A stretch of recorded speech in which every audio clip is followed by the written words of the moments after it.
response to this evening's theme is going to be reading a sequence of poems called The Big Room and The Little Room.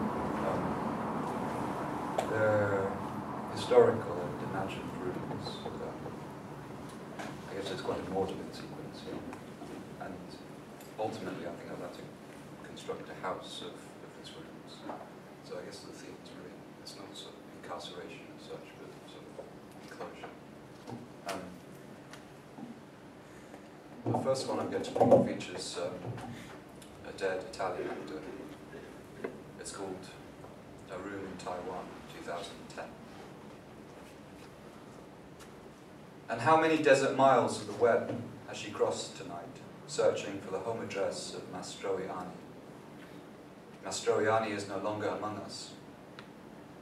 She does not know this, so continues her drift from one ruined domain to the next one, signing herself in to empty guest books as she goes. I would like to write to Mr. Marcello Mastroianni.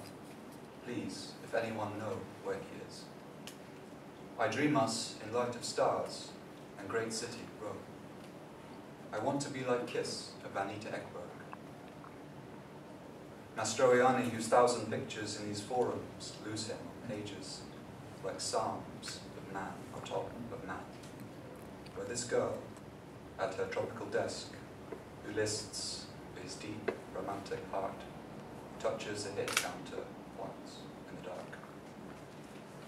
Okay.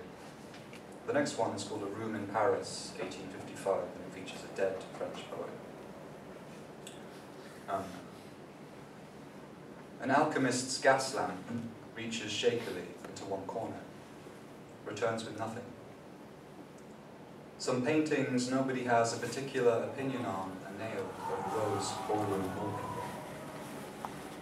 And on the shipwrecked bed, the middle-aged poet, Gerard de Naval. He would appear restful if it wasn't for his eyebrows meeting like two dark horses in the middle of his forehead. He is dreaming of the beautiful apple he palmed only a few days before on Ile Saint-Louis, and the grief of a wormhole in the thing perfected. He wakes all of a sudden. He takes his collection, Les Chimères, down from its cramped shelf and cuts it in half at the spine with a knife. He will clean every sentence. The next one is called A Room in Naples, 2005, and it features a member of the Neapolitan Mafia, the Camorra, who was captured. Lo Spagnolo, unshaven, up in bed, on his last day as a free man. Sunlight grids his face on one side as it enters through the shutters. Cinematic mist lifts from the hits his boys left at angles in an alley.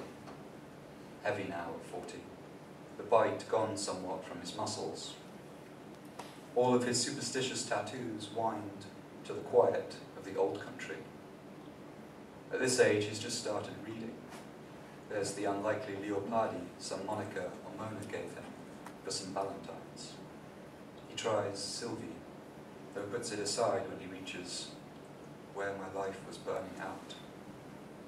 Isabella beside him puts out a thigh with its unfinishable sentence. He swallows his salve from the poet. Son of a bitch, why did they do that? The next one is called A Room in Claremont, and it features a dead American author. It's A Room in Claremont, 2008. You might know who the author is, I won't reveal it.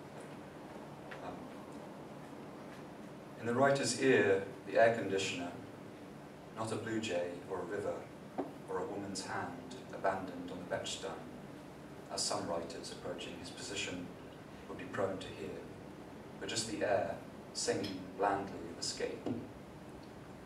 He wanders to the tall window with a Coke, thinking of the last funny lecture he gave in California, the empty rows of seats, pathetic, when the seminar was over. Now this big house in Claremont, where here, at the doughy end of summer, the sun carefully paces each pine floor, a cold and classical mentor. and cheapness of America. All day the sun grows barer and whiter. The air conditioner, the sound of a joke, kind of emptied of its laughter. And the last one features a deceased, a very famous animal actor. It's called A Room in the Oregon Coast Aquarium, 1992.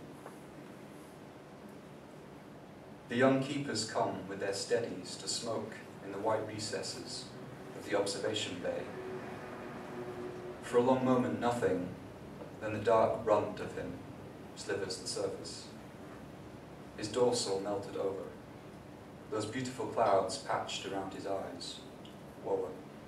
The girls are lost in him the first time he breaches out, turns white side, then spews a beach ball some meters above the tank. They'll watch a while longer, then he's alone until morning, a teenage whale, listening to the deep convolutions sounding inside his head, the intimate sea mixed up with human ordinance. Kaika with the glass, his dark eye on the white complex in the starlight, empty except many strange forms of life. The whale on his back, extending a black hand in greeting. Thanks.